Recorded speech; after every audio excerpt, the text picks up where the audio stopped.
It was a press conference without the press and with softball questions lobbed in. Are you happy with FEMA's response so far?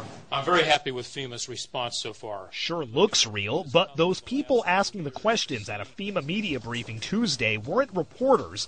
They were FEMA employees. Can you address a little bit what it means to have the president issue an emergency declaration as opposed to a major disaster declaration? FEMA had given just 15 minutes notice before holding the briefing to answer a barrage of questions about the agency's efforts in the California fires. Since reporters didn't have time to get to the event, most dialed into a teleconference on listen-only lines and listened in as the agency's own employees took their place. The Society for Professional Journalists called it an abuse of the public trust, adding, what would the government have to say if reporters began impersonating federal employees? FEMA's parent agency isn't happy either, calling it a stunt that won't be tolerated. And Brownie, you're doing a heck of a job.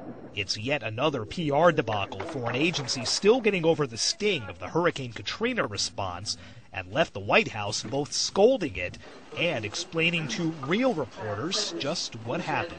I don't think that there was any malintent. I think that they were trying to provide information to the public through the press because there were so many questions pouring in.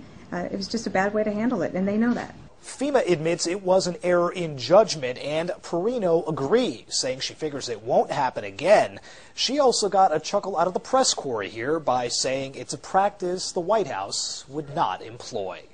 Sagar Meghani, The Associated Press, the White House.